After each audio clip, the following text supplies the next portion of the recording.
Over the weekend, Yankees clinched last week a playoff spot. Guardians clinched a playoff spot, beating the Twins on Thursday. Dodgers, they clinched a playoff spot with a 20-4 blowout over the Marlins. And the Phillies clinched their third straight playoff spot with a win over the Mets on Friday. So who is next? Right now, the Orioles' magic number to punch their second straight postseason is 2. The Astros' magic number is also 2. The Padres' magic number to secure a wild card spot is 1. So who is it gonna be? I'd watch out for the Astros, sports fans. I know a lot of people hate them around here, including this show. Those dirty Astros, especially Yankees fans. But we were talking about batting averages. We've been keeping track of how many are over 300 this year. So far, there's 8. 2 of those 8 belong to the Astros. 3 of the top 11 belong to the Astros. Yordan Alvarez, Yoner Diaz, and Jose Altuve. So all 3 of those guys are hitting well. Plus, this is what they do, man. They win their division. They play some home playoff games, and they're tough to beat in that home spot. The Mets, though, all eyes in these parts are on the Mets. They are hanging on to that final spot in the wild card, tied with Arizona and 2 games up on Atlanta. As Dibbs pointed out before we started this segment, 3 games with the Braves, 3 games with the Phillies. It is going to be... No, 3 with the Brewers. Brewers. Yeah, they're done with the Phillies. They just got done with the Phillies. But I don't know what the Brewers are going to do now that they're locked in their spot. Well, they're going to get their rotation right, but they're not going to kill themselves to beat up on these guys. But still, you want to have the best record, and right now you want to have as much home field advantage as you possibly can. So they certainly want to keep playing well. Well, the Braves have a great shot to steal this from them. They've got Schwellenbach, Sale, Fried for the Mets series, and that is going to be a pretty good they're saving Morton. Now, let me give you their series, by the way. So they got the Mets starting tomorrow, Tuesday, Wednesday, Thursday, with those pitchers I named. Then Morton comes back, and he will be pitching Game 1 Friday, Saturday, Sunday, Game 1 of the Kansas City Royals series. So the Royals, they're not set up with the playoffs just yet. They're going to be playing some big-time baseball at the end. Just like the Mets, the Braves, they do not have a cakewalk for this last 6 either. But those 3 games for both of them, that's going to be big here tomorrow, Wednesday, and Thursday.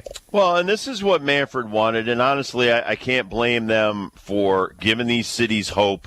Right now, if you look in the American League, you've got the teams that have clinched their divisions, but you get the Orioles, Royals, Tigers, Twins, Mariners, even the Rays, even the Red Sox are still only 4 games out of that third spot. So think of all of those teams right now vying for the wild card. Over in the National League, it's a little bit tighter. The Braves are the last team. Your Cubos have been mathematically eliminated with only 6 games left. They're 7 out of that last spot in the wild card. But, hey, 11 teams, besides the 5 that have already clinched, you're talking 15, 16 cities out of 30 teams. Half of them still think that they're going to the postseason.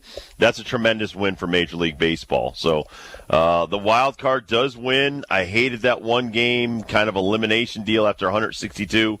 So the 2 out of 3, once you get in, should be very interesting this year. I totally agree. I'm always worried about the teams that have buys since we started this format. Those teams with the rest have been a little rusty, especially when the pitching comes, or really the hitting, I should say that. When the hitting starts in the playoffs, it's tough, man. You're going to see the best of the best at the time, and there's some teams that can just hit a drought. Like I think of the Dodgers last year losing to the Diamondbacks in that series, or even the Phillies series, as a matter of fact. Like there's just some of these top 2 teams that are sitting there waiting, getting healthy, getting their rotation right, that come into the playoffs flat.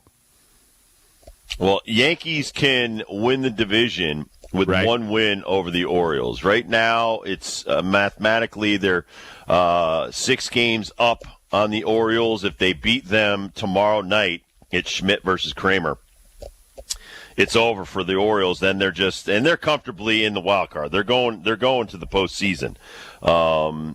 Their magic numbers right there. But and they can get some help in with some other teams losing. So 3 more with the Orioles at home, and then 3 more with the Pirates for the New York Yankees as they're trying to get themselves healthy and right for the postseason. They look good. They've been so much better in the last couple of weeks. Judge is obviously cruising to the MVP award in the American League, and so they're where they're supposed to be right now. But it's really figuring out the health of the rest of the guys. And the LeMahieu's and some of these other guys, whether or not they'll be viable for the postseason. Rizzo just came back. He's still not the old Anthony Rizzo that you enjoyed on the Chicago Cubs in the first couple of years here with the Yankees. Right. And if you're looking for the Yankees down the stretch here, you're looking at Cole and Rodon maybe making one more start, but they might be on pitch limits just to make sure that they're healthy to start the postseason. What happened with your friend David Bell and the Cincinnati Reds? They get rid of him before the season's over. He's got 2 more years on his contract, too, by the way. Why would you do that, though? Why would you not? I understand getting rid of the guy. I understand you're hired to be fired. But with a week left, what does that really prove to the fan base or even the clubhouse? Well, listen, whoever you replace him with to be the interim guy, he really doesn't have a chance to even show what he can do. I mean, Dan Wilson up in Seattle is still plugging away and trying to get his team into the postseason. They haven't been mathematically eliminated just yet. But it's shameful. It really is. They have given up so much talent over the last 5 years since David became the manager. You can't blame this guy for having mediocre talent, even in the minor leagues. Yes, Ellie De La Cruz and some of these other guys that they brought up, and Hunter Green has injury, but it's few and far between stars. And they've just given up so many great players over the last few years because they don't want to pay anybody. And then Joey Votto, this is the first year without him, and he retired. I just think that this guy, it's tough. You take jobs because there's only 30 of them out there. And you take a job, and you really were never given the horses to race with the Brewers, Cardinals, and Cubs over the last few years. And so you're a 500 team every year. And, people expect you to compete. And, then you get into the postseason. Look at the payrolls of the Phillies and the Mets and even the Braves. Look at the payrolls of the Padres and the Dodgers. The Reds, you're talking about bottom feeder money that they've been dealing with for years. And I know a lot of the guys in the organization, so I don't want to throw anybody under the bus. But their minor league system has been very thin for what they're shelling out there. And, at one point they had 3 teams in the Dominican Republic, 3 teams down in Venezuela, Mexico, as far as these academies go. And you should be, when you look at the Astros, what they do, the Twins, what they can come up with, the Rays, what they come up with year in and year out.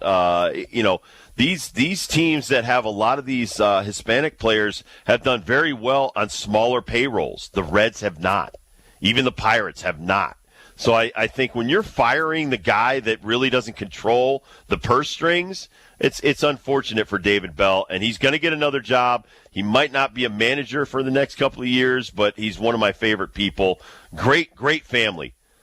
Gus Bell to Buddy Bell to David Bell. They've got 3 generations like the Boones of just fabulous players and coaches. It's just unfortunate that his time is done in Cincinnati. I think you could have said the same thing and just changed the name to Skip Schumacher, because I think he's dealing with the same exact thing with the Miami Marlins. I like this guy. I thought he was trying to scratch and claw wins away from other teams, and I respect, tip of the cap to what he did with Shohei in the 20-4 loss that the Marlins suffered. Right. But it looks like the writing's on the wall for this guy. He's not going to be there next year either, and he didn't have anything to work with. No. And listen, when you talk about him, I'll tell you what, he did a great job with a lot of 4A players.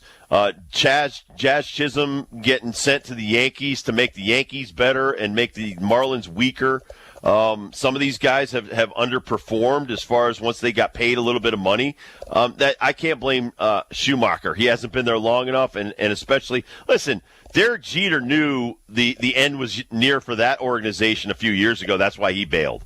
He's like, they're going in a different direction. Off season, their analytics nerd general manager came in. He's like, oh, yeah, we've done some great. All they did was hire more analytics knuckleheads and not do anything in free agency. Right. So to get rid of the get rid of the manager of the Marlins or the Reds or any of these other organizations that are being run by nerds, you're not going to do well. You have to have baseball people making some calls. You have to have baseball people bringing in some talented free agents, some veteran players that can almost be like player coaches. And it's just not happening for some of these organizations that, again, make a ton of money.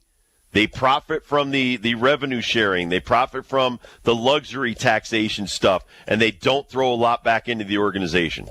So a guy that's in a similar situation but will keep his job, most likely, reports will say, Dave Martinez. I think this is more of a Daily Pickle story than a hunt for October, of course, but the Nationals demoted C.J. Abrams oh my God. late in the week. I think it was Friday. It totally should have. The guy stayed out in a casino till 8 a.m.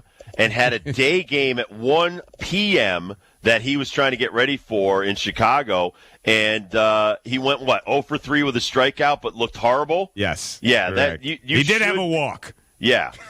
Yeah. You should be sent somewhere, even though basically the minor league season is over. But, yeah, they took him off the roster, which is a huge demotion as far as the future for this guy. I don't see this guy ever returning with the Nationals. 23-year-old. Good job by Rizzo, Mike Rizzo, and that organization to actually do some wholesome baseball stuff. Yeah, 23 years old. Reports say he was out at a casino all night. The Nationals aren't part of the Juan that. Soto deal to the Padres. He was the big name coming back from the Padres to the Nationals, and he pulled that crap thinking, I'm the shortstop, I'm 23 and a stud.